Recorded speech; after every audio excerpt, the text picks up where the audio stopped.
Buenas noches a todos, bienvenidos a un nuevo webinar de la Sociedad Colombiana de Pediatría.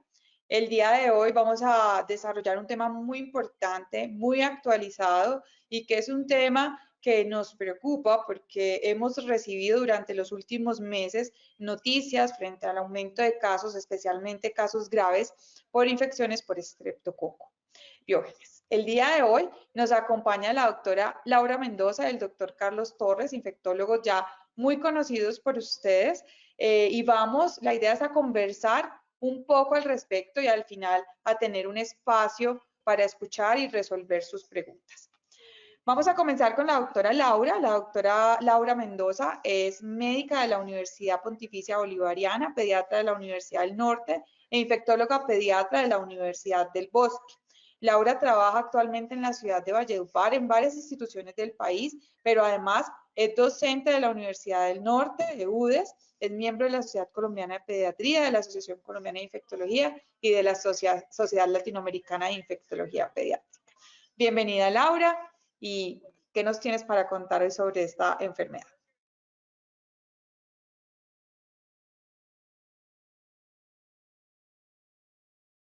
Muy buenas noches a todos. Muchísimas gracias por la invitación a participar en este webinar.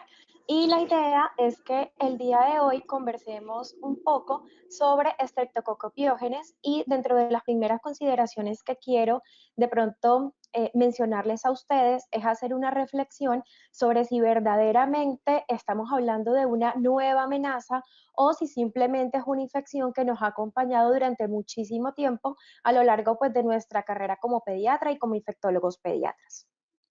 De esta manera, quiero empezar un poco haciendo referencia a aspectos microbiológicos de la infección. Entonces, importante mencionar que cuando nosotros hablamos de estos cocos gram positivos, existe una primera clasificación que se da haciendo referencia a la forma como se visualizan en ese microscopio. Si está en forma de racimos, hablamos de estafilococos, pero si eventualmente esos gérmenes, ¿verdad? Los vemos en una forma oval o cocoide y están dispuestas en formas de parejas o cadenas, estaríamos hablando de los estreptococos. Adicionalmente a eso, es importante mencionar que si bien tenemos un gran número de clasificaciones, una de las que habitualmente utilizamos tiene como base la hemólisis. Y con base en esa hemólisis podemos encontrar que hay pacientes o que hay cepas, perdón, que presentan hemólisis parcial, otros que presentan hemólisis completa o en su defecto no presentan hemólisis. Y con base en eso vamos encontrando una serie de estreptococos que realmente desde hace mucho tiempo también venimos encontrando con frecuencia en la población pediátrica y que incluso son causa frecuente de infecciones puntuales. Por ejemplo, dentro de estos estreptococos alfa hemolíticos, es decir, que presentan una hemólisis parcial, tenemos a neumococo como principal causa de neumonía bacteriana. En estos casos, en los que, por ejemplo, los pacientes la bacteria no presenta hemólisis, podemos encontrar Streptococcus bovis o enterococos, y con relación a estos, que son los considerados como beta hemolíticos y que se caracterizan por tener una hemólisis completa, encontramos dos. Encontramos el Streptococcus agalactiae y Streptococcus pyogenes. Recordando que Streptococcus agalactiae es la principal causa a nivel del mundo de sepsis neonatal temprana. Y haciendo referencia puntualmente a la diferenciación, ¿cómo hago para yo saber si ese estreptococo que se considera como beta hemolítico eventualmente es un piógenes o una galactiae? Básicamente nos basamos en una prueba, ¿verdad? Y hace referencia a esa sensibilidad a la bacitracina. Y el otro punto que también quería mencionar es que cuando nosotros revisamos la literatura, muchas veces no encontramos este término de estreptopiógenes, sino que eventualmente encontramos que se denomina de esta manera, como estrepto del grupo A. Entonces, esas son las dos formas como nosotros podemos encontrar referencias con relación a este agente. Adicionalmente a eso, y haciendo de pronto relación a lo que mencionaba al inicio de la presentación, es que ¿qué tan nuevo es? ¿Es una nueva enfermedad o sencillamente lleva desde hace muchísimo tiempo generando impacto no solamente en la población pediátrica, sino también en la población adulta? Y resulta que existen textos que se han encargado de pronto de describir esa historia de las infecciones estreptocóxicas y también pues del estreptopiógenes como tal. Y resulta que desde Hipócrates ya empiezan a presentarse una serie de descripciones que hacen referencia a este microorganismo. De esa manera encontramos referencia a cambios a nivel clínico sugestivos de una erisipela. Adicionalmente a eso nos mencionan que no solamente se localiza a nivel de la piel, sino que eventualmente me puede ocasionar cambios a nivel uterino, generando lo que se conoce como esa fiebre puerperal. Posteriormente a eso, empiezan una vez más a describir o a realizar como descripciones mucho más precisas de esos cambios clínicos que los pacientes presentan e incluso mencionan con relación a la forma como eventualmente se transmite la enfermedad. Y es llamativo como incluso desde 1983 nos mencionan que esa fiebre puerperal eventualmente era causada por el personal médico y que se debía básicamente a que al no lavarse las manos transmitían el patógeno de una materna a otra. Luego llegamos ya a los años 1874, 1879, donde ya empiezan a describir como tal esas características microscópicas del patógeno y nos mencionan cómo pequeños organismos aislados o dispuestos en pares, a veces en cadenas, me están generando ciertas enfermedades. Y fue el caso puntual de Pasteur en quien hace ese primer aislamiento del microorganismo a nivel uterino y a nivel sanguíneo de mujeres que presentaban esa enfermedad denominada fiebre puerperal. Y no fue sino hasta 1884 cuando finalmente esas bacterias que se estaban aislando se denominaron Streptococcus cuyo nombre proviene básicamente del griego que significa pío, pus y genes, formato. Entonces, una vez más, reitero, desde Hipócrates, ¿verdad? E incluso durante toda esta era hemos encontrado soporte de la existencia, tanto del patógeno como de un gran número de manifestaciones relacionadas. Ahora, haciendo referencia puntualmente al patógeno, es importante reconocer que todo el mundo, ¿sí? Todas las personas a nivel mundial eventualmente se encuentran a riesgo de contraer esta infección.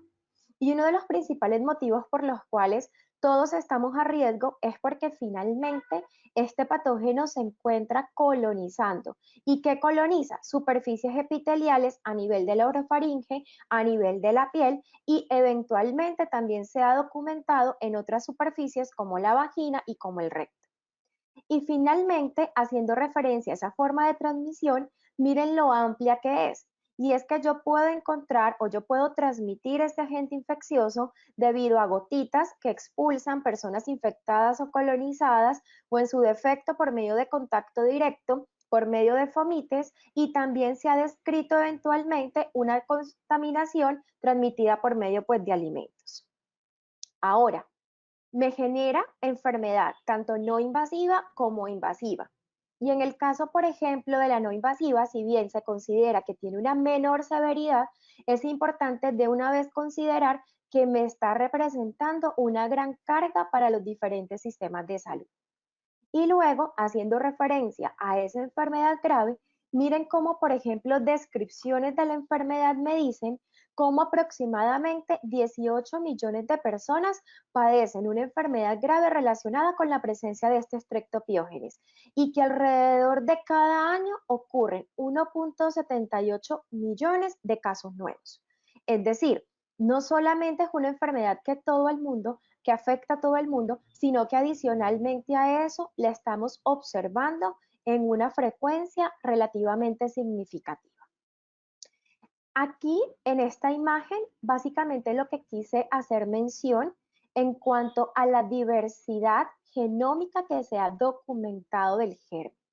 Son múltiples los linajes que se han descrito y no solamente localizados en un territorio, sino que eventualmente muchos son los continentes en quienes se ha descrito no solamente un linaje, sino múltiples de ellos. Entonces, importante reconocer este patógeno como un patógeno también diverso desde el punto de vista genético.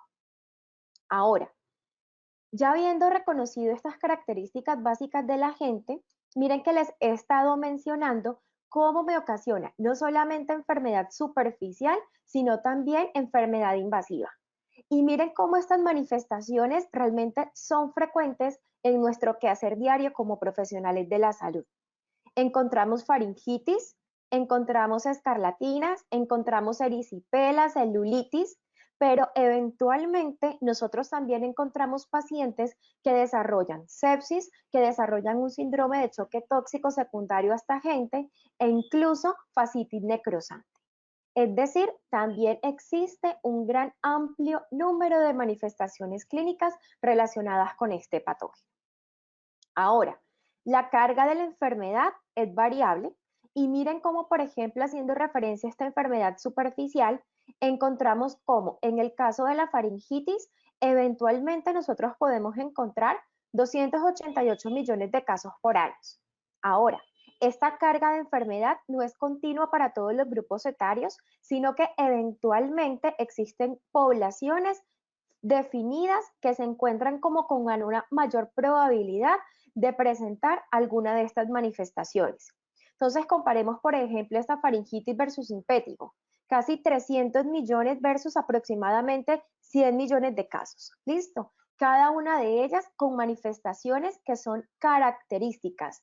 Y desde ya es importante que nosotros reconozcamos que muchas de ellas no necesitan ni siquiera la realización de pruebas para su diagnóstico, ya que las solas características clínicas me permiten realizar su diagnóstico, en especial las relacionadas con las infecciones a nivel de piel.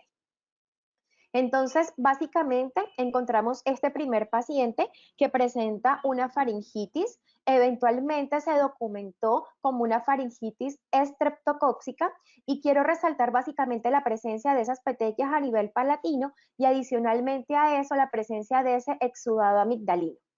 Puntualmente con faringitis y haciendo referencia a ese uso apropiado de antimicrobianos, de una vez resalto que yo puedo mostrarles esta imagen y perfectamente puede ser una infección por piógenes o en su defecto ser una mononucleosis infecciosa, un virus del Epstein-Barr. Y realmente en esos casos existen no solamente claves clínicas que me ayudan a realizar el diagnóstico, sino que definitivamente tengo que utilizar una serie de herramientas diagnósticas que me permiten realmente confirmar esa relación etiológica bacteriana y por ende determinar si el paciente necesita cubrimiento antibiótico en caso de una infección por estreptopiógenes o en su defecto lo único que necesita es medidas de soporte y vigilancia clínica en caso, por ejemplo, de las faringitis virales. Ahora, haciendo referencia a las infecciones a nivel de la piel, encontramos esta como la fiebre escarlatina, en la cual miren una vez más cómo esas manifestaciones clínicas eventualmente son las que me van a orientar a su diagnóstico. Encontramos al paciente con esa lengua frambuesada, esas erupciones eritematosas, generalizadas, difusas y que a la palpación nosotros encontramos esa característica sensación de lija, ¿sí? Y adicionalmente a eso nos describe la presencia de faringitis, la presencia de estas líneas de Pastia y de escamación residual a nivel de las puntas de los dedos.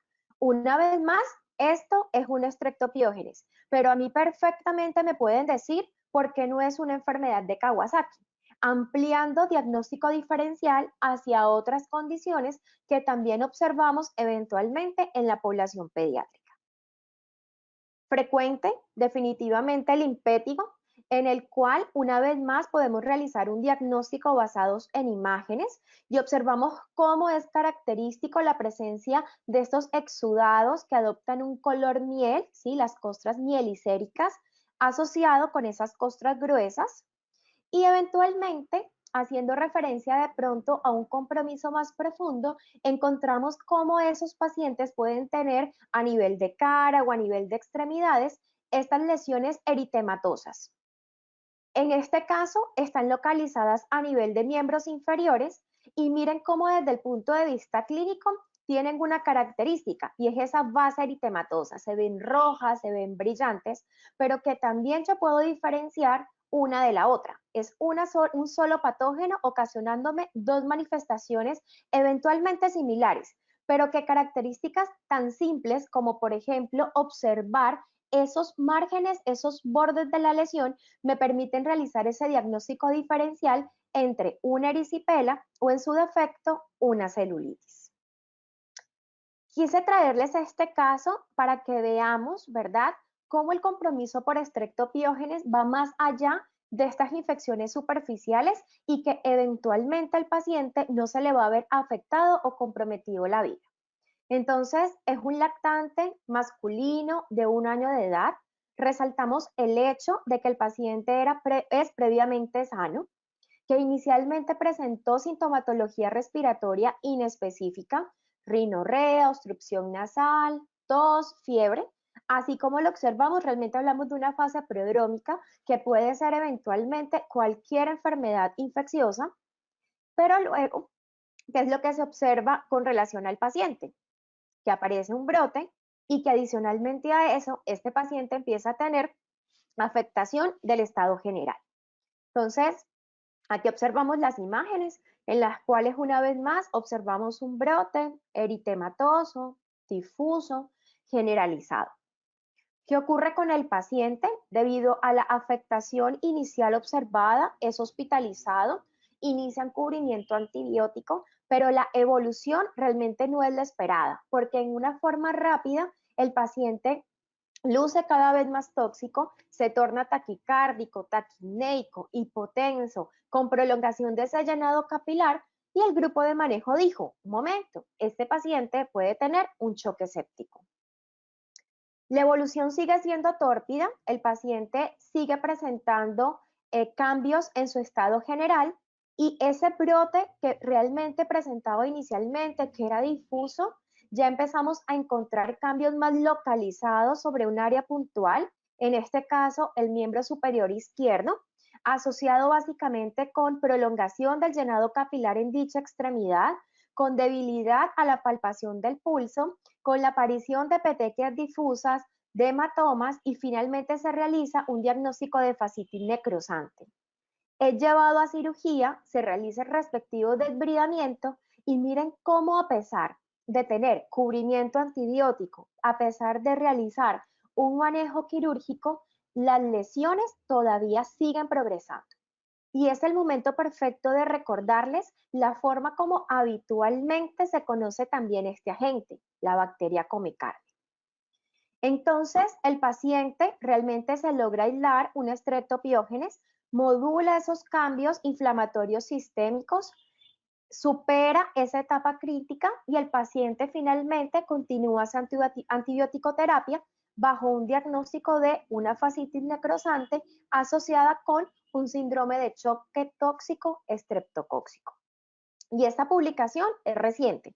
Y traje de pronto esta otra realizada por mi compañero, el doctor Carlos Torres, y miren cómo desde 1992 el doctor nos hace una descripción de 4 casos en Reino Unido, en el cual básicamente nos menciona cuáles fueron esas características clínicas que el paciente presentó al momento del inicio del cuadro clínico y que finalmente llevó a un diagnóstico de un síndrome de choque tóxico.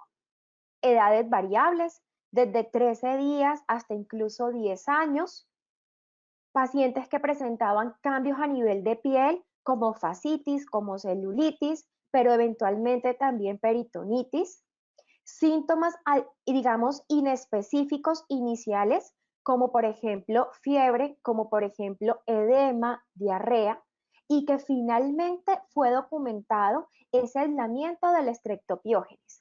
Y es que cuando nosotros hablamos de este síndrome de choque tóxico, es importante hacer mención que existen ya definidos una serie de criterios que finalmente me llevan a la definición de caso clínico. Uno, definitivamente el aislamiento de la bacteria. El segundo, la documentación de severidad en ese cuadro clínico, básicamente asociado con hipotensión. Y finalmente, ¿verdad? La presencia de 2 o más de compromiso multiorgánico, como por ejemplo la afectación renal, la coagulopatía, el compromiso hepático, el síndrome de dificultad respiratoria agudo, la presencia de brote, ¿verdad? Y finalmente la afectación a nivel de los tejidos blandos, llámese una miositis, una fascitis necrosante o una gangrena. Y resulta que no solamente nos estamos quedando con Piógenes haciendo referencia a esas manifestaciones agudas, a esas manifestaciones ya sean superficiales o invasivas, sino que también se ha asociado con una serie de complicaciones denominadas como complicaciones no supurativas, como la fiebre reumática aguda, la glomerulonefritis posinfecciosa, ese síndrome nefrítico que muy frecuentemente observamos en las salas de pediatría, e incluso se ha asociado con una serie de trastornos neuropsiquiátricos autoinmunes pediátricos, que es lo que se conoce como PANDAS. Entonces, miren realmente todo lo que este patógeno me puede ocasionar en la población general. Y de esta forma yo me pregunto, pero ¿qué ha pasado con Piógenes? ¿Sí? ¿Será que de pronto la aparición de estas infecciones o la reemergencia, entre comillas, de esta infección estará asociada eventualmente con que cada vez el germen se ha vuelto más resistente? Y resulta que para la tranquilidad de muchos de nosotros, el tratamiento de elección de estas infecciones sigue siendo el mismo, sigue siendo las penicilinas.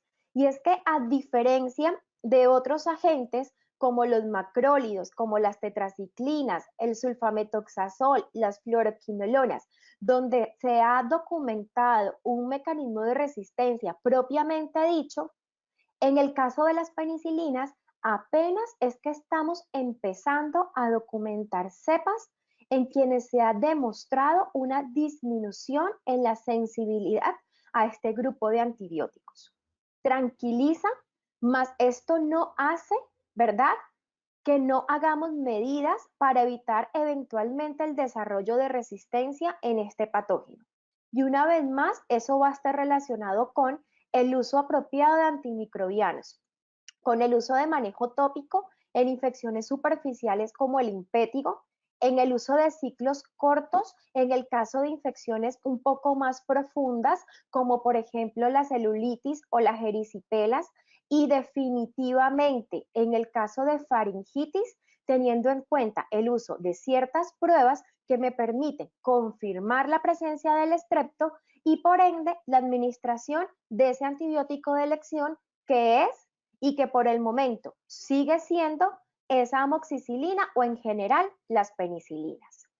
Y ya para finalizar y darle paso de pronto a mi compañero para que nos muestre qué es lo que está ocurriendo en la actualidad, básicamente lo que quiero mostrar es esta imagen, porque es que ahorita les decía, el problema realmente no es la resistencia, el problema como tal es Piógenes y todos y cada uno de estos factores que les estoy mostrando en la diapositiva, que están asociados con una mayor virulencia y que se encuentran incluso intrínsecos en la estructura de la bacteria y que adicionalmente a eso eventualmente se pueden dar gracias a que ésta los secreta, a que ésta los elimina y que finalmente ocasiona una gran tormenta de citoquinas y que finalmente lleva a elevación de esos mecanismos de control que ejerce el cuerpo y se da este último paso que es la liberación sistémica del patógeno.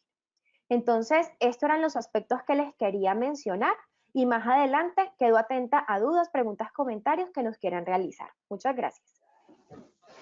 Bueno, muchas gracias a Laura por la presentación. Ahora vamos a seguir con el doctor Carlos Torres, que nos va a hablar sobre qué es lo que está pasando actualmente o cuál es la situación de los últimos casos o la situación actual con estas infecciones por Streptococcus pyogenes. El doctor Carlos Torres, pues es muy conocido en la Sociedad Colombiana de Pediatría, es miembro del Comité de Infectología y Vacunas, es un académico muy reconocido que ha hecho parte de todos nuestros cursos regionales en vacunas, infectólogo pediatra de la Universidad del Bosque, profesor invitado de la Escuela de Salud de Niños de Londres. Hoy lo traduje a español a ver si me salía mejor. Es miembro del Comité de Vacunas y de Infectología de la Sociedad Colombiana de Pediatría, de la Sociedad Latinoamericana de Infectología Pediátrica y también de la Asociación Colombiana de Infectología. Bienvenido, doctor Torres. Gracias, Claudia. Muchísimas gracias por la invitación. me quisieran confirmar si se ve la diapositiva. Sí, Sí, doctor, se se ve. ve perfecto. Perfecto. Bueno, primero agradecer por la invitación y también felicitar a la doctora Laura, una excelente exposición para traernos nuevamente a este germen a la cabeza, porque en verdad, además de las amigdalitis y de las infecciones que Laura citó, es un germen que como usualmente no tiene resistencia antimicrobiana, grandemente se olvida cuando se viene a hablar de él. Pero él nos está haciendo también conocer o hablar con lo que está pasando recientemente. Un poquito de mi declaración de conflicto de intereses, no tengo ninguna declaración de intereses para decir en esta conferencia. Y bueno, tomando como punto de partida lo que la doctora Laura se refirió, algunas generalidades sobre la enfermedad invasiva por estrepto del grupo A, severa. En la diapositiva figura I en minúscula SGA. En realidad es como se está conociendo en la nomenclatura internacional, pero obviamente en inglés GAS, Group A Strep, porque como dijo Laura, se habla más de estrepto de grupo A que de piógenes y se le antecede la minúscula I para hablar de invasiva y así lo van a encontrar en la literatura reciente. Estas condiciones ponen en grave riesgo la vida del paciente. Ya Laura nos mostró un caso de fasciitis con choque tóxico. ¿Quién va a querer tener un paciente de esos con todas las secuelas que puede haber? La mortalidad es altísima y está influenciada por el sitio de infección y por la historia clínica. Y particularmente la mortalidad es más alta cuando el diagnóstico se demora. Y una de las cosas más aterrorizantes que uno puede estar viendo con el estreptococo del grupo A son las fasciitis necrotizantes y la mionecrosis que no tienen signos clásicos cutáneos. O sea, este paciente, niño, adolescente o adulto, llega con dolor de piernas o dolor de brazos muy intenso y con frecuencia con choque sistémico, pero usualmente ni siquiera ha tenido una fiebre muy alta y no se le ve nada a nivel local. Si acaso comienza a haber un dolor que, como dice la diapositiva, es desproporcionado para lo que uno encuentra en ese paciente. Ese paciente con frecuencia está haciendo la mionecrosis o la fascitis necrotizante y cuando se abre se encuentra más o menos la figura que Laura mostró antes. Y los antecedentes usualmente es una lesión menor o leve de tejidos blandos, muy importante como en los deportistas, sin ruptura de la piel. Muchos de estos cuadros severos se asocian con cepas productoras de las famosas exotocinas pirogénicas que conocíamos o que conocemos como las causantes de escarlatina. Pero ese brote de escarlatina es muy parecido al brote que vamos a ver en el choque tóxico y en otras condiciones asociadas a esta bacteria y que hacen parte de lo que se llama hoy por hoy los superantígenos y ya hablaremos de ellos un poquito. Miren este paper, estoy hablando de este paper publicado en el 2002 de Kate O'Brien, que es una persona que ahorita tal vez está trabajando en la Organización Mundial de la Salud en todo el tema de neumococo, pero que en esa época trabajaba mucho en estreptococo del grupo A. Y esta es una publicación que tiene cierto interés no solo histórico, sino actual, porque era la incidencia y tasa de letalidad de esta enfermedad a finales del siglo pasado. Y decía el artículo, hay una reemergencia de la enfermedad invasiva severa en los últimos 10 o 20 años. O sea que estamos hablando que desde los 80 venía esa reemergencia. De hecho, el primer caso de choque estreptocóxico tóxico, mucho antes del que mostró Laura, que reportamos en el 92, que fue la primera serie en Inglaterra, fue en 1982. Y o sea que es una condición que ha estado con nosotros un tiempo. Pero lo que quiero mostrarles acá de este estudio es que fueron más de 2.000 episodios, que es un número importante de casos, 2.000 episodios en 5 años de enfermedad invasiva grave. Y los factores más independientes predictores de muertes eran la edad mayor de 65 años, el hecho de que el paciente desarrollara choque tóxico, también el hecho de que tuviera meningitis o neumonía, que es un germen que no es tan común en meningitis, pero es más común en neumonía, y el hecho que tuviera un tipo M1 o 3 asociado a los genes que ven en la diapositiva EMM1 o 3. En ese momento se estimaban en los Estados Unidos aproximadamente 1.100 a 1.300 muertes anuales. Es un número muy importante y casi 10.000 casos de enfermedad invasiva. Bueno, también de esa presentación, ustedes ya vieron e infirieron por lo que les dije que era para grupos de todas las edades. Bueno, aquí les estoy mostrando cómo eran los síndromes clínicos. Desde infección cutánea y de tejidos blandos, pasando por bacteremia, neumonía y artritis como las 4 principales. Pero ya en el quinto lugar aparece fasciitis necrotizante con al menos 140 casos y 120 casos de choque tóxico. Luego aparecen otra serie de condiciones. No olviden lo que habló Laura previamente de la fiebre puerperal.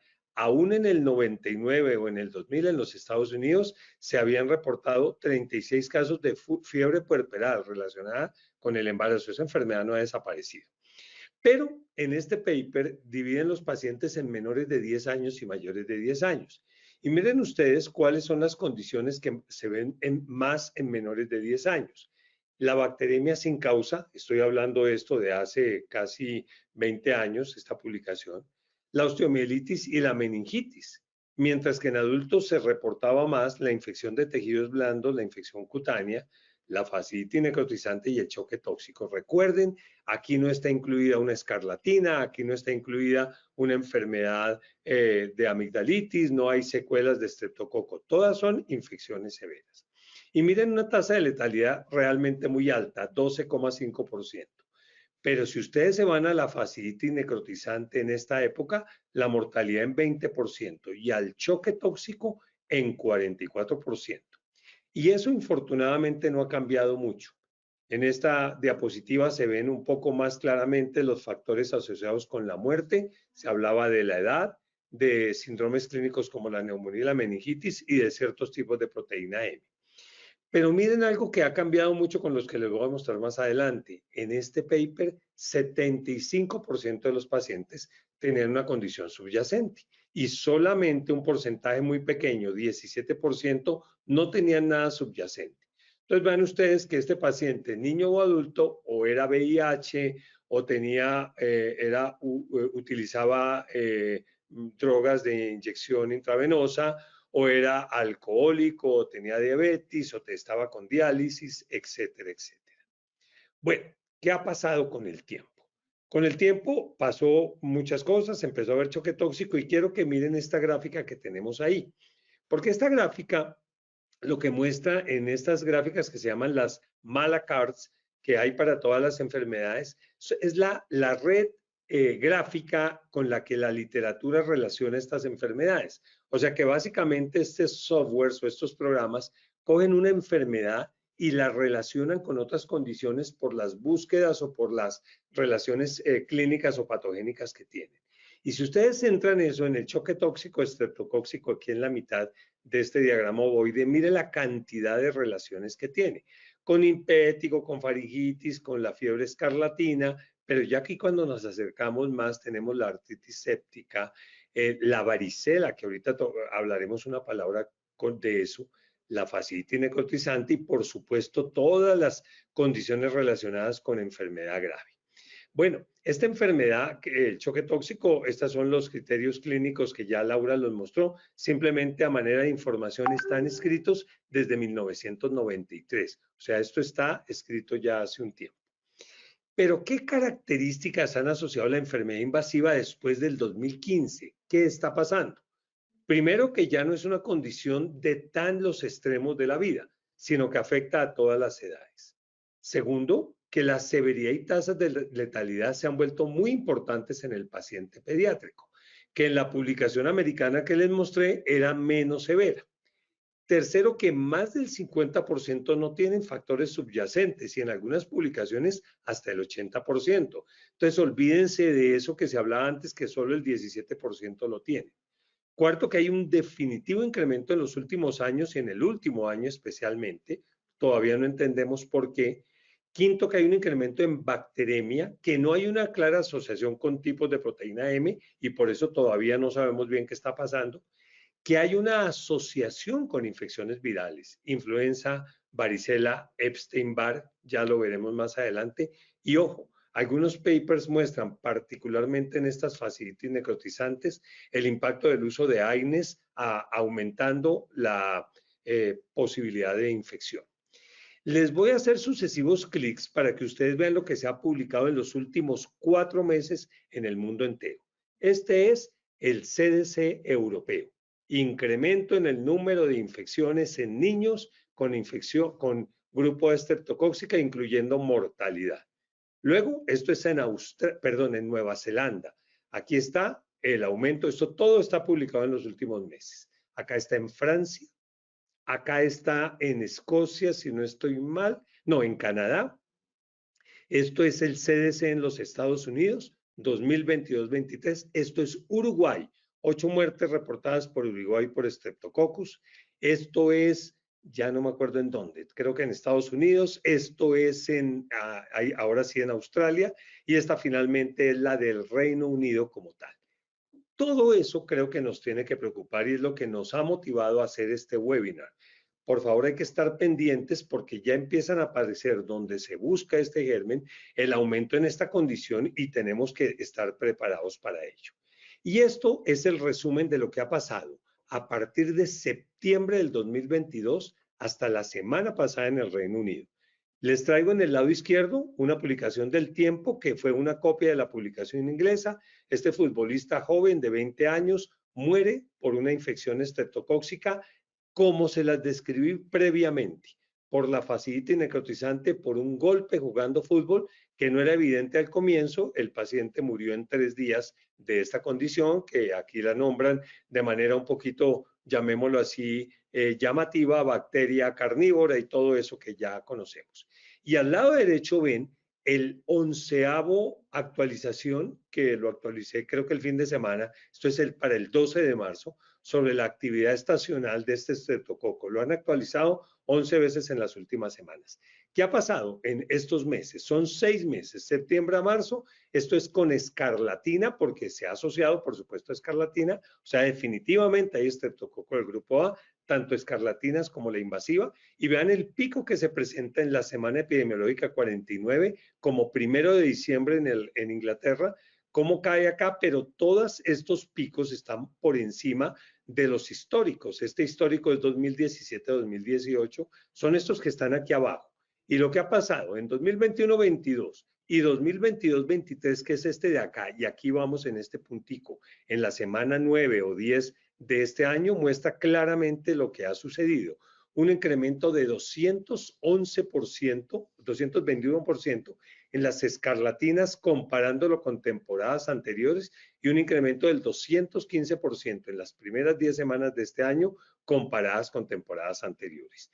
Y si miran ustedes o se acuerdan de la publicación americana de finales del siglo pasado que decía que había 3,5 casos por 100.000 de enfermedad invasiva, en Inglaterra se han producido 87 casos por 100.000 en este último periodo, en estos 6 meses. Y aquí está la enfermedad invasiva. Recuerden que lo anterior es escarlatina. Y lo mismo, miren ustedes acá el 2022-2023, el pico de enfermedad invasiva, que fue 2 semanas después del pico de escarlatina, comenzando año. Llegar a tener, ustedes se pueden imaginar, 200 casos en un país que tiene casi la misma población nuestra, nos llevan como 6 o 7 millones, 200 casos de estas enfermedades invasivas por semana, ustedes ya entienden qué es eso, y se mantiene ahorita más o menos en unos 80 a 90 casos semanalmente, muy por encima de lo que se veía previamente.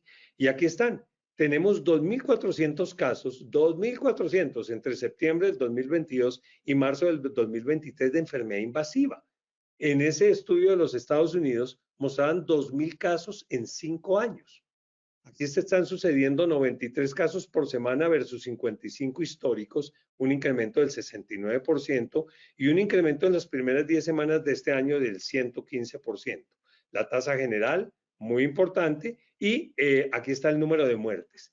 320 muertes en los primeros 7 días del diagnóstico, con una tasa de letalidad del 13,2%, y 104 muertes solamente en el 2023, de las cuales el 10% es en niños menores de 10 años, que se suponía que estaban más o menos protegidos, y hasta el 64% es en mayores de 65 años. En general, en población pediátrica menores de 18 años, ha habido 40 muertes con una tasa de letalidad del 7%. Bueno, estas son las tasas de incidencia mostrando esto que ya les mostré previamente, pero mírenlo en cifras por las edades. Estoy comparando 2022 con 2023 versus 2017-2018. Ustedes verán números parecidos. Recuerden que esto está contando todo el año, 12 meses, y esto cuenta 6 meses. O sea que multipliquen en menores de un año, la tasa fue 12 por 100.000. Este año, si sigue como va para 18 por 100.000. Y la tasa total se está aumentando casi en un 100%. Miren ustedes cómo los más comprometidos son los niños menores, los de mayor incidencia, los niños entre 1 y 4 años y los mayores de 75 años. O sea que es una condición que se ve en pediatría. Y esta es la tasa de letalidad que estamos teniendo en estos casos, en los cuales se tiene 12,4 en el 2017 y 10% en esta última temporada, queriendo decir que a pesar de todos los avances y de estar preparados, las letalidades se sitúan siempre entre 10 a 15%. Bueno, pero ustedes dirán, bueno, eso es Inglaterra, no, porque ya les mostré ese poco de publicaciones. Esto es España, y esto lo publica España en el 2019, haciendo la publicación del 2006 al 2012 de los casos de estrepto de grupo invasivo en un solo hospital. Lo que quiero que vean acá es el tipo de enfermedad que genera. Además de la celulitis, enfermedad subcutánea, los abscesos severos, particularmente en la región ORL, está la neumonía y, por supuesto, las condiciones generales que ya hemos hablado. Pero miren acá en el lado derecho la incidencia o los casos por 100.000, tanto en visita de emergencias como en casos que consultan o que ya están hospitalizados, con un franco aumento en los años desde el 2010. Laura mostraba esto previamente y yo creo que es importante hablarlo porque tenemos que entender cómo una bacteria hace tanto daño. Ya hemos entendido cómo lo hace el meningococo y sabemos cómo es de grave una enfermedad por neumococo, pero es que esta bacteria viene equipada con una serie de proteínas y de componentes de virulencia que pueden hacer todo eso que ustedes ven en la diapositiva. Y entonces tenemos factores ligados a la superficie y factores de virulencia secretados. Y afectan todo esto que ustedes están hablando. El reclutamiento inmunológico, inducen inflamación, la degradación de quimoquinas, inhibición de fagocitosis, pero todo comienza por la virulencia. Y yo quiero que ustedes miren un poquito esta gráfica que les voy a mostrar despacio para que vean cómo cada factor influye. Aquí estoy hablando de la pared celular. Puede ser en la faringe o en donde esté el germen entrando o en una mucosa. Y el primer componente de virulencia es la cápsula. ¿Qué produce la cápsula? La cápsula se adhiere a esta proteína GP44 o CD44 y genera un incremento de la virulencia, pero sirve para camuflaje y mimetización de la bacteria. Y hace o genera una resistencia a fagocitosis mediada por complemento. Olvidémonos de la cápsula y hablemos de la proteína M. Y aquí está la proteína M, que es esta región hipervariable que sale de la pared. La proteína M, en el momento de adherencia y penetración, también tiene su propia proteína a la cual se pega, que es la CD46. Y como en todas estas bacterias, un paso importante es la colonización.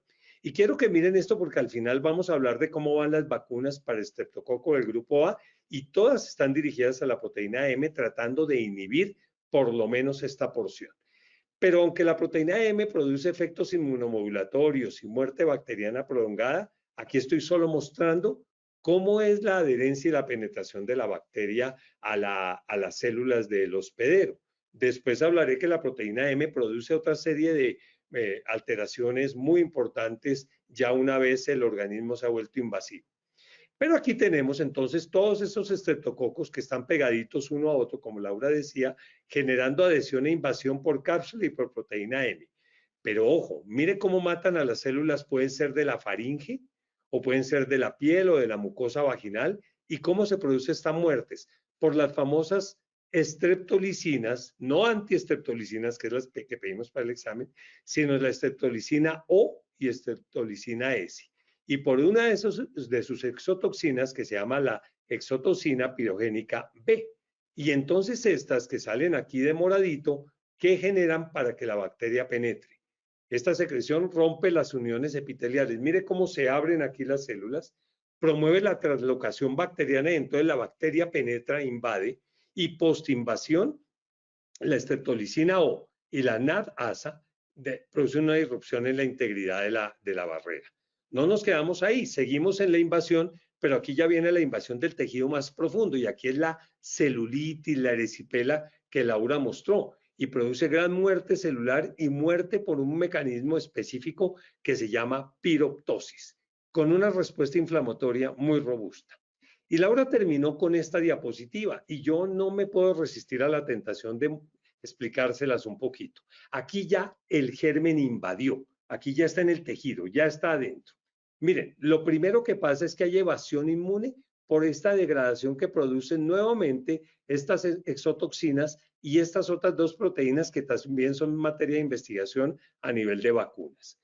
Pero además de generar eso, miren la proteína M ya a nivel interno, ya no a nivel de adherencia, todo lo que genera.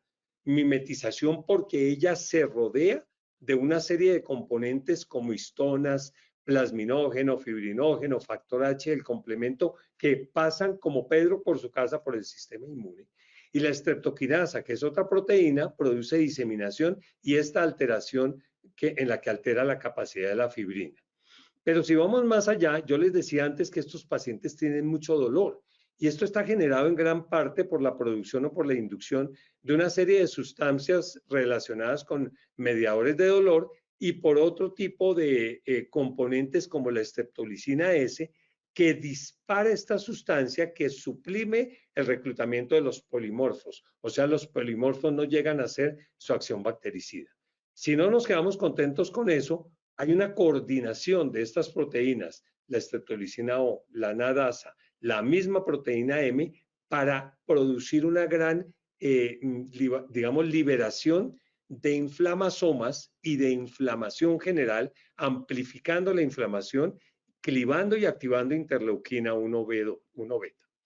Pero si no quedamos tranquilos con eso, también hay otra serie de sustancias que inhiben las inmunoglobulinas. Hay unas sustancias específicas de estos nombres que están acá que degradan la acción de la inmunoglobulina G. Por lo tanto, también altera tanto la función humoral como celular.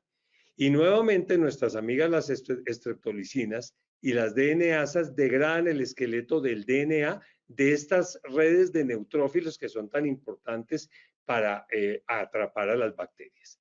Finalmente, al puro final, ya cuando la bacteria está invadiendo sangre, la proteína S y los fragmentos de glóbulos rojos lisados, acuérdense que es una germen hemolítico, rodean a la bacteria y hacen camuflaje inmune, supervivencia y diseminación. Y aquí me falta hablar de los superantígenos, que había hablado previamente. Estos son los superantígenos. ¿Por qué se llaman así? Porque son los supermanes o los superniñas de los antígenos.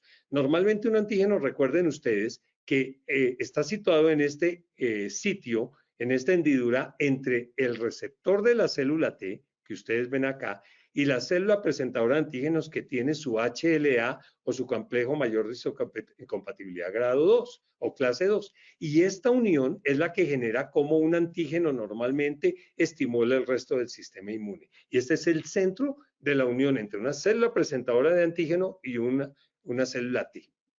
El superantígeno lo que hace es esto, se pone estructuralmente en un sitio diferente. Aquí tengo nuevamente la célula T, o sea, esta misma de acá, pero fíjense que el superantígeno no se mete en esta hendidura, sino que está al lado del complejo mayor de histocompatibilidad y afecta a los dos. Eso genera un gran cambio químico diferente y un cambio inmunológico que genera lo que llamamos la tormenta de citoquinas.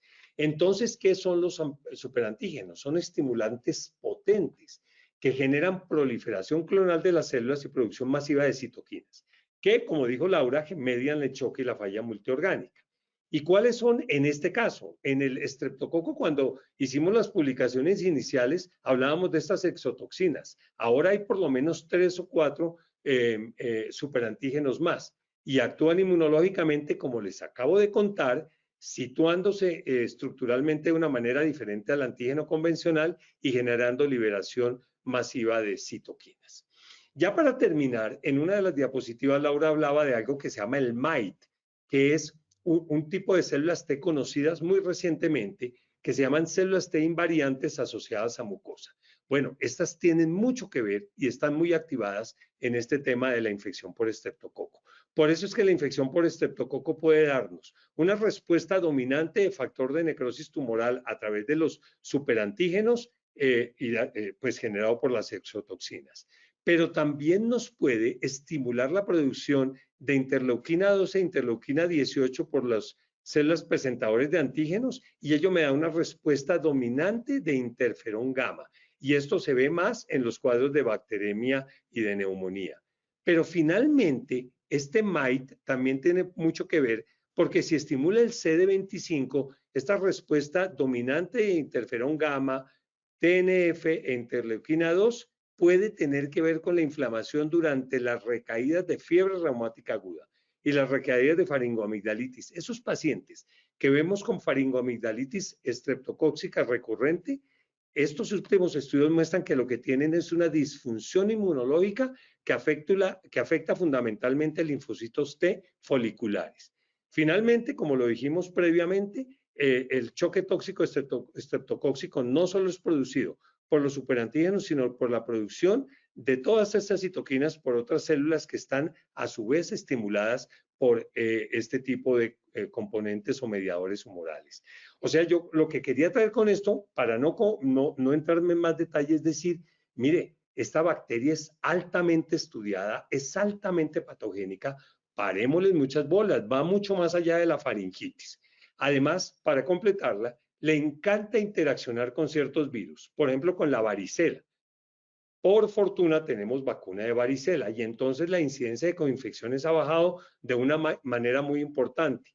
En la última publicación que está acá, que esta se acaba de hacer a finales del año pasado por el grupo de Mona Marín y está en Journal of Infectious Diseases, se muestra que en los 25 años que lleva la vacunación contra varicela en Estados Unidos, las infecciones de piel y tejidos blandos como complicación de la varicela, que casi siempre son estreptocóxicas, han caído en un 96%.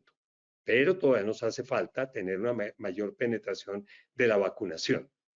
Epstein-Barr se ha asociado con piógenes y de hecho hay un buen número de estudios que muestran la asociación al tiempo de Epstein-Barr y de faringitis con estreptococo comprobado. El sarampión, obviamente las coinfecciones fueron muy frecuentes en la era prevacunal, lo vemos menos ahora, pero no hay que olvidarlo, más a la luz de que cada vez hay más sarampión. Pero si estamos muy contentos porque la vacuna de varicela haya disminuido esas complicaciones, de pronto en los Estados Unidos, porque todavía esas vacunas no tienen una penetración tan grande en todos los países del mundo. Y miren esta publicación del 2019, un poquito antes de la pandemia, en donde se muestra en azul oscuro que el tipo de complicación infecciosa asociada a varicela número 1 en todos estos pacientes, tanto en paciente ambulatorio como hospitalizado, fue piel y tejidos blandos. Miren en el Perú, 100% de los pacientes complicados, hospitalizados por varicela, su causa de hospitalización no era neumonía, ni queratoconjuntivitis, ni sepsis, ni compromiso neurológico, sino era piel y tejidos blandos. Y miren, estos eran los ambulatorios, perdón, y estos son los hospitalizados. Entonces creo que eso sigue siendo un tema muy importante. Y la influenza. Viene la temporada de influenza. La influenza sabemos que incrementa la susceptibilidad a las infecciones bacterianas como el neumococo. Sabemos que existe ese matrimonio influenza-neumococo. También con Staph aureus, con Haemophilus influenza y con piógenes. Y las causas son múltiples, pero las pueden ver ustedes en la diapositiva. No voy a entrar en esos detalles, pero es para decirles que la influenza B específicamente, y por eso cubrir con vacunas influenza B es tan importante, se asocia más con enfermedad invasiva, como lo publicaron en Canadá y en el Reino Unido muy recientemente, y ahí están las publicaciones. Y si alguien tiene mucho interés en el modelo de influenza con estreptococo invasivo, está este par de publicaciones japonesas en que han estudiado el tema a profundidad. El manejo de esta condición, porque obviamente es tan impresionante que decimos que responde a antibióticos o que los antibióticos funcionan, pero tengan en cuenta estas guías del IDSA del 2014, en el que en esta enfermedad invasiva siempre se recomienda penicilina dosis altas más clindamicina.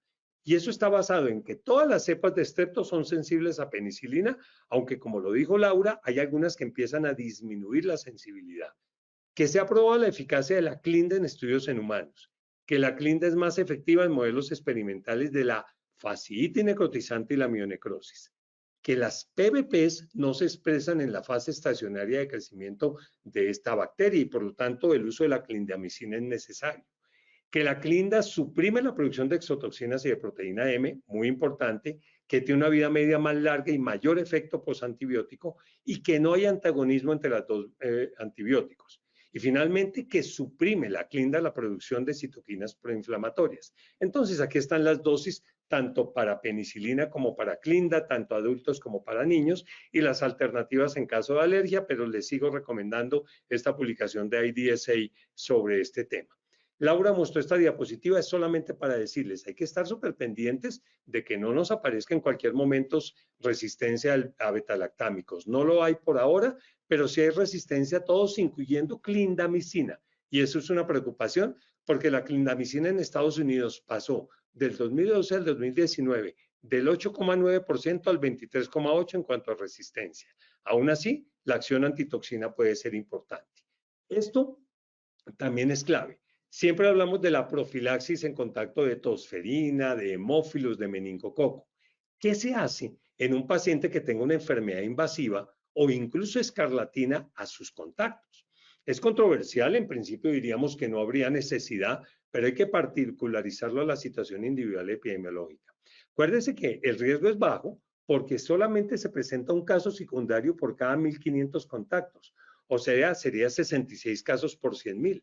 Pero acabamos de ver que la incidencia en los Estados Unidos antes de, pues el siglo pasado era 3,5 por 100.000, o sea, es 20 veces la incidencia de esos estudios. Ahora, tiene la incidencia un poco más baja que lo que está pasando en el Reino Unido, pero depende de la intimidad del contacto y de los factores de riesgo subyacentes. Por ejemplo, si el contacto está en las edades extremas de la vida, tiene una lesión abierta o está en un posoperatorio de lesiones abiertas, tiene un parto reciente, influenza o varicela concurrentes o es inmunosuprimido, probablemente estaríamos pensando en hacer profilaxis. ¿Con qué? Se hace con penicilina, clindamicina, acitromicina. ¿Qué hacer en los sitios con brotes? Es lo que está pasando en Inglaterra. Ahorita están haciendo profilaxis a los contactos cercanos de la familia.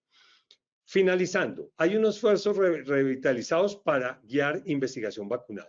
Hasta el 2004 era prohibido hacer vacunas contra el Streptopiógenes porque se pensaba que la proteína M podía tener interrelación con tejidos humanos y eso es cierto, pero se ha venido trabajando en ese tema y la OMS declaró en su tema de investigación y desarrollo la vacunación contra Streptococcus piógenes como una prioridad para la resolución de fiebre reumática aguda y enfermedad cardíaca reumática en el 2018 y ahí está la referencia. Se publicó incluso ya un camino tecnológico para el desarrollo de esas vacunas y la mayoría de esas vacunas tienen, digamos, el componente adyuvantado para favorecer la respuesta TH2, que es más de anticuerpos. Pero algunas vacunas que están en estudios preclínicos también buscan desarrollar respuestas celulares TH1. Los modelos animales establecidos, que son dos, los de murino humanizado y los de primates, son muy valiosos para el desarrollo de vacunas y actualmente desde el año antepasado en Australia se desarrolló un modelo de desafío humano de enfermedad por estreptococo del grupo A.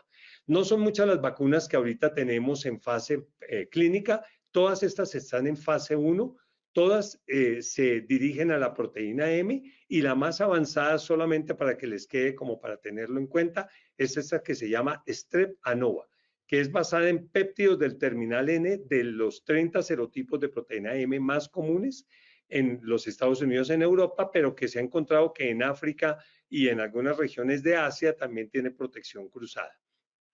También hay candidatos basados en las proteínas no en las proteínas M, que son algunas de todas esas proteínas que tanto Laura como yo les pusimos en esas diapositivas un poquito enredadas, pero que me parecen importantes porque cuando llegue el momento tenemos que entender cómo se hacen esas vacunas. La mayoría de vacunas líderes son vacunas de 3 componentes por laboratorios conocidos, o de 4 componentes o de 5, y todas adyuvantadas. En conclusión, los brotes de infecciones invasivas y mucosas por el estreptococo del grupo A siguen emergiendo y están generando enfermedad, muertes e inmensos esfuerzos en vigilancia, monitoreo y control. Ustedes no saben cómo el final del año y comienzo de enero estuvo para arriba el sistema de salud pública del Reino Unido con esos casos que les he mostrado. Los esfuerzos integrando investigación y vigilancia en salud pública son claves para la definición de qué poblaciones son patogénicas a nivel bacteriano. La epidemiología de la infección ha variado sustancialmente en el último siglo, o sea, en el siglo XXI, siendo fluctuante y con la emergencia de clonas nuevas que se adaptan mejor por sus determinantes de virulencia. Existen muy importantes progresos en la descripción de los mecanismos de virulencia, como les tratamos de transmitir previamente. Hay modelos de infección humana que nos permiten tratar de entender mejor la respuesta inmune. Y la identificación de mutaciones en la PBP2 es una digamos, fuente de gran preocupación, procurando que no haya resistencia a betalactámicos. Finalmente, el desarrollo de vacunas seguras y efectivas es considerado una prioridad por OMS, por los productores de vacunas y otros actores del entorno vacunal.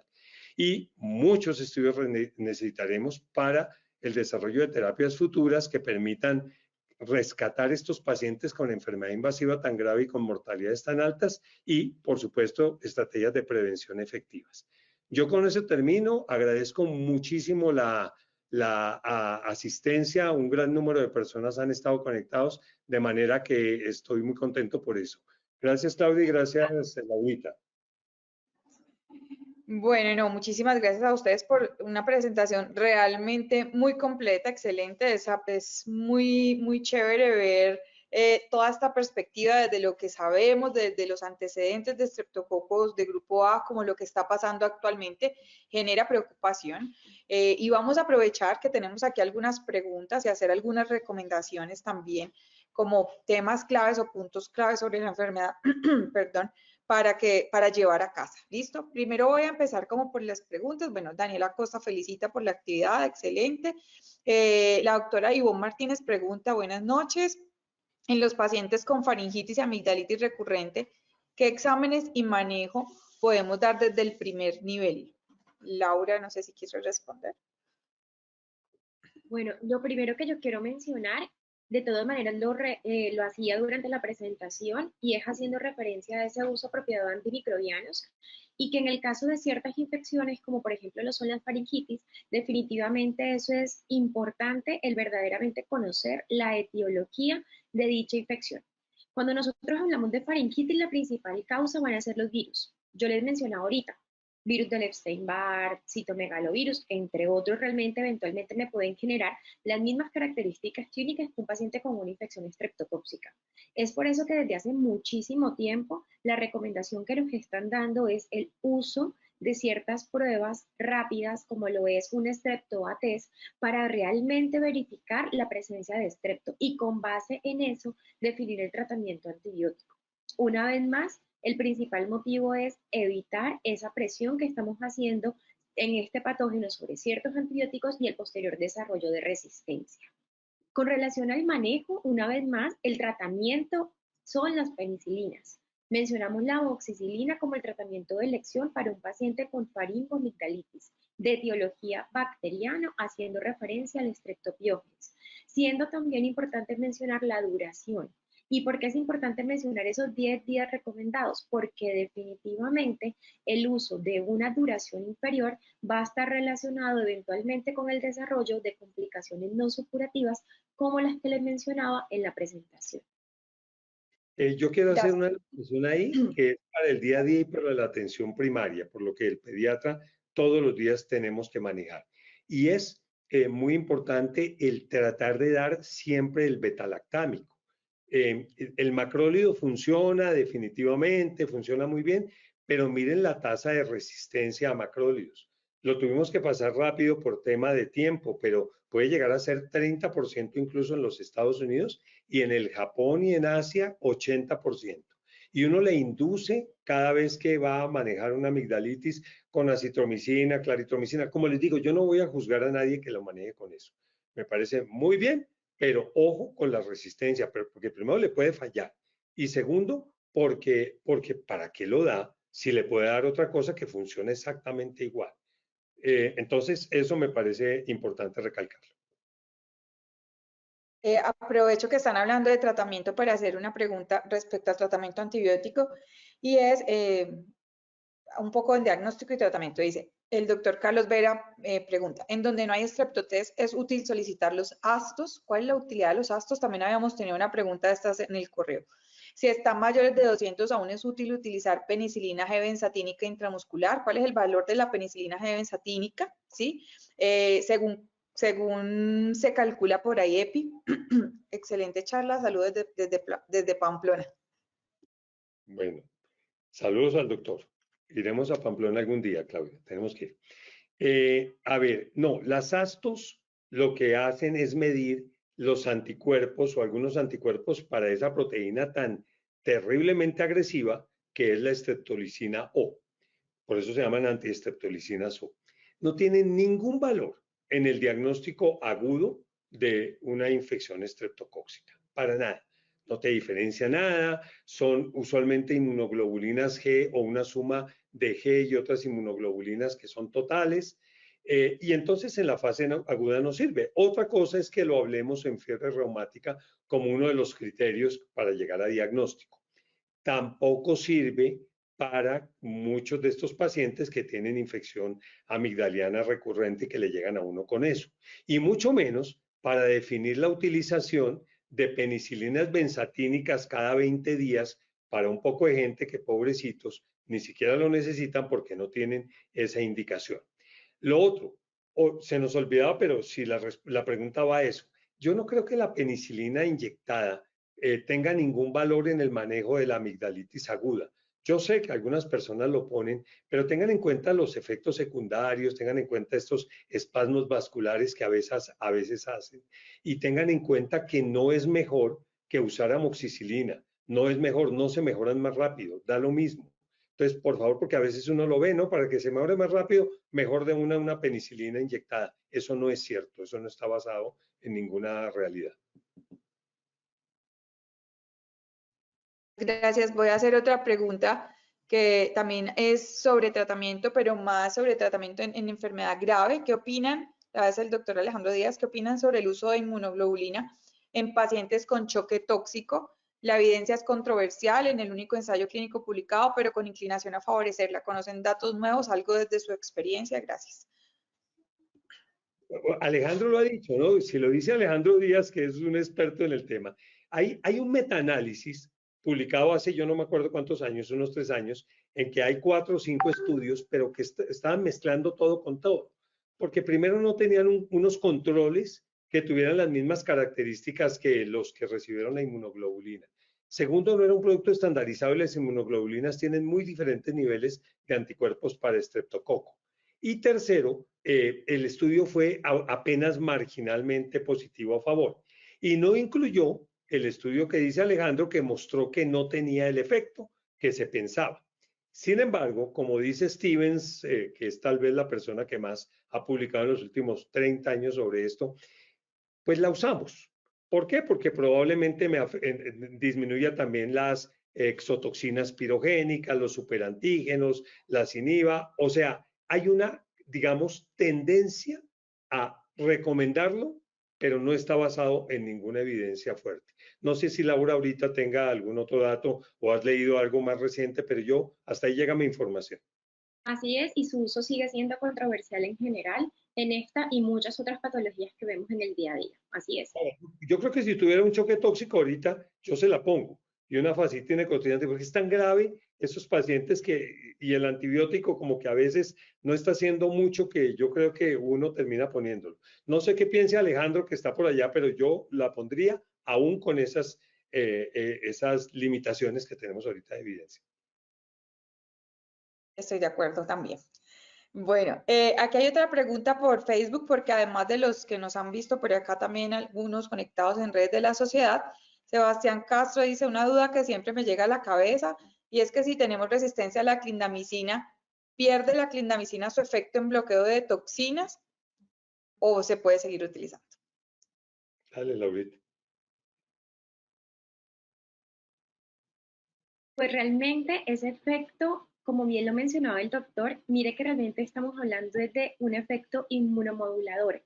Estamos hablando de modulación de toda esa cascada de citoquinas asociado con la toxicidad asociada al patógeno. Entonces, yo considero realmente que la resistencia no contraindicaría eventualmente el uso de la clinda, teniendo en cuenta, número uno, que no se utiliza sola. Recordemos que lo utilizamos como terapia combinada asociado con el antibiótico que a la fecha sigue mostrando efectividad para el manejo de estos pacientes, y que definitivamente no está asociado su uso con la erradicación del patógeno, sino más bien con la modulación de las toxinas. Yo pensaría eso. Hablando de la resistencia a clinda, por favor, cuando ustedes usen macrólidos, pueden inducir resistencia a clinda, porque precisamente el fenotipo que genera muchas de estas mutaciones, que son las CRM, es el fenotipo que altera la sensibilidad al tiempo a macrólidos, a lincosamidas, y la clinda es una lincosamida, y a streptograminas, que es el MLSB. Y entonces, digamos que esa es otra cuestión para decir, tal vez no vale la pena usar en estas condiciones que sean de atención primaria la clinda normalmente, no, ni el macróleo, usar el petalactámico. Listo, aquí hay una pregunta sobre los criterios de Centor, si sirven de algo si no tengo un streptotest.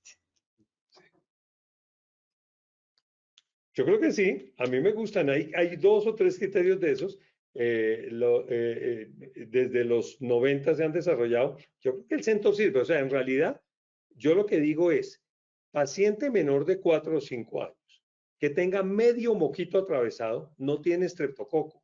Seguramente veré la excepción por ahí.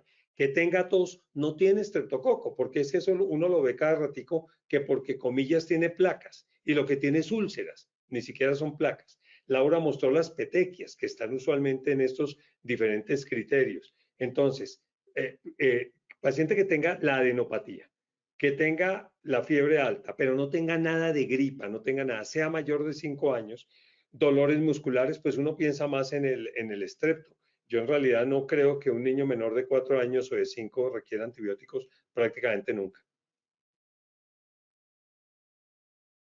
Listo, hay 2 preguntas sobre recomendaciones de manejo en pandas.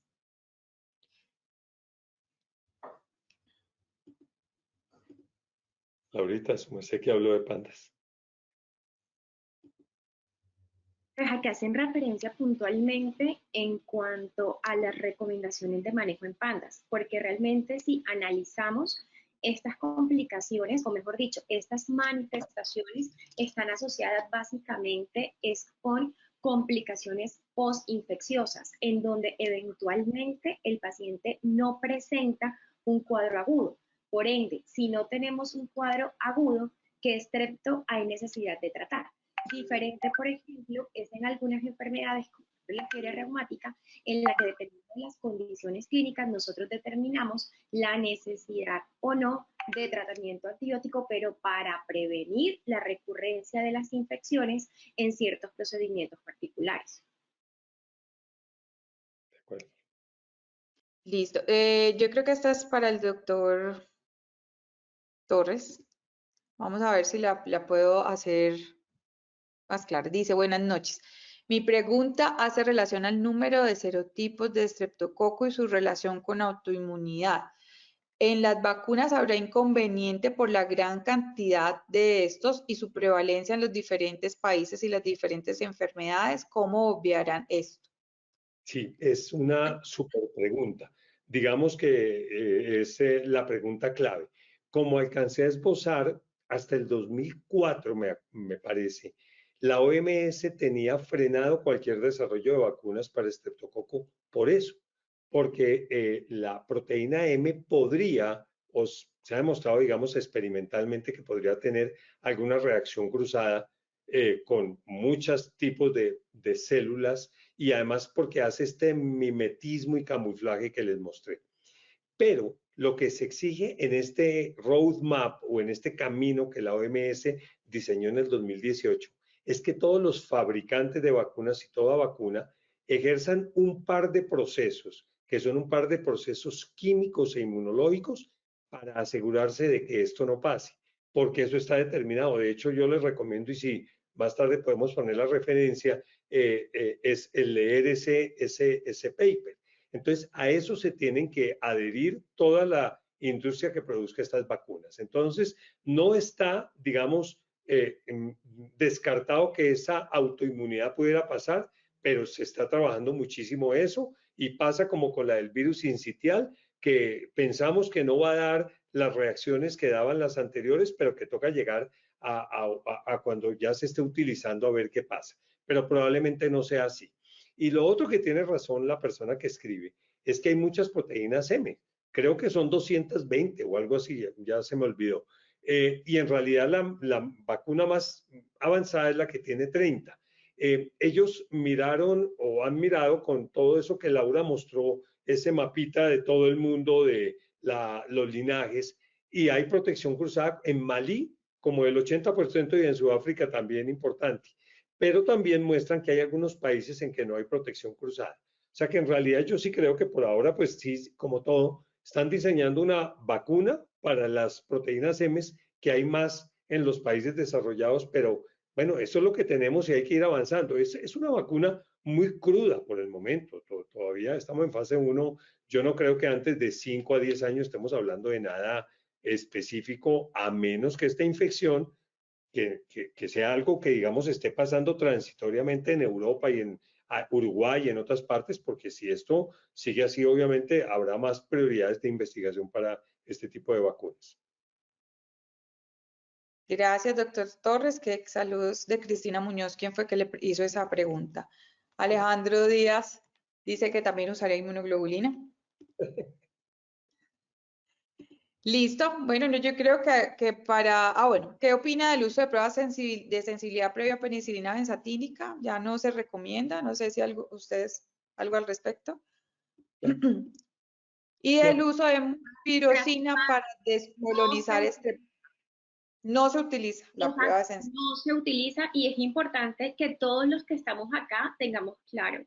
Ya no se necesita la realización de dicha prueba porque realmente eso frena, ¿verdad?, el uso de estos antibióticos, sobre todo en este tipo de pacientes en donde sigue siendo la elección. Listo. Bueno, no. Y la última pregunta era descolonización con mupirocina para estreptococo, que si es igual que como en staph. No, no es la indicación en este caso. No. O sea, yo no me aparto nuevamente de lo que dije con el manejo de profilaxis de contactos, que uno tenga que particularizar a veces en un tipo de pacientes en especial, pero yo creo que en general no consideramos recomendable. Y ya por último, para cerrar, pues este espacio académico tan interesante que hemos compartido y que seguiremos pues aprendiendo, estaremos alerta a estas infecciones. Ya nos han dicho algunos pediatras del país que empiezan a tener presentaciones más frecuentes de infecciones estreptocóxicas, particularmente pues faringoamigdalitis, pero que llegan a complicaciones como no estamos acostumbrados, y eso probablemente es porque hemos estado en pico de infecciones respiratorias durante los últimos meses, ¿no? Entonces, recordar el tema de vacunación contra influenza, vacunación contra las enfermedades que podemos prevenir y que pueden ser parte de esta fisiopatología también para infecciones graves, varicela, como lo mencionó también el doctor Torres. Para terminar, quisiera pedirles a cada uno 3 mensajes claves que el pediatra, el médico general o quien nos esté viendo diga: voy a estar atento a estas 3 cosas. Si me llega el paciente, voy a recordar del webinar que tengo que hacer estas 3 cosas o estas 2 cosas, un mensaje clave, mejor dicho, para nuestro público para darle cierre al webinar. Laura. Yo quiero hablar realmente del uso apropiado de antimicrobianos y definitivamente el uso de ciertas ayudas diagnósticas para confirmar muchas de estas enfermedades o manifestaciones del estrep. Entonces, número uno, recordar faringitis, que no toda plaga, que no todo exudado es igual a Streptopiógenes y que definitivamente los virus también me lo pueden ocasionar. Por ende, debo buscar escalas de predicción clínica o en su defecto pruebas diagnósticas como el Streptoa-test, eventualmente el cultivo faríngeo, para confirmar la presencia. Número dos, con relación a los antibióticos, la penicilina sigue siendo el antibiótico de elección y que el resto de antimicrobianos que les estoy haciendo mención, definitivamente hay resistencia, a diferencia de las penicilinas. Y finalmente, que miremos el amplio número de manifestaciones asociadas con Streptopiógenes.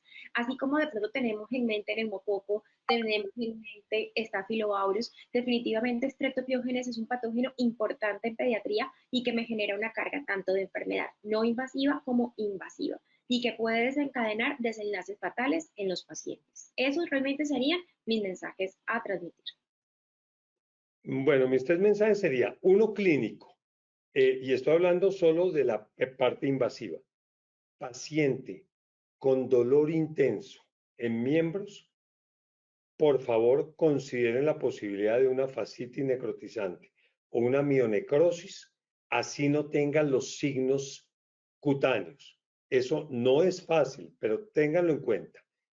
Además que siempre, si hay esos dolores intensos, la otra posibilidad es que tenga una sepsis o que tenga un meningococo. Entonces, digamos, siempre va a ser grave. Entonces, estos niños, adolescentes o adultos con dolor muy intenso en miembros inferiores, evalúenlos siempre al detalle.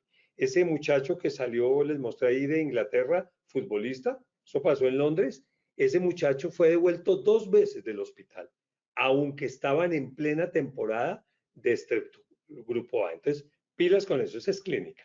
Segundo, si van a manejar estos pacientes o tienen la sospecha clínica mientras la confirman, penicilina, clindamicina.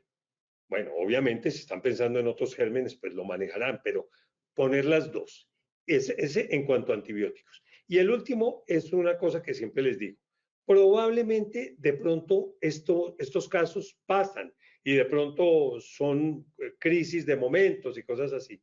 Pero como ha pasado con muchos gérmenes que hemos visto recientemente, estén pilas y estén leyendo, porque hay mucha información y estén preguntando y la Sociedad de Pediatría y la de Infectología siempre va a estar pendiente de que ustedes hagan una llamada y digan y todas esas cosas para estar pendientes de esos casos. Y como se está haciendo recientemente en el país, por fortuna, a quienes estén interesados y se empiezan a tener casos, pues se cuadra un estudio, que eso es lo que ahora se está pudiendo hacer ya con grupos como los que tenemos ahora.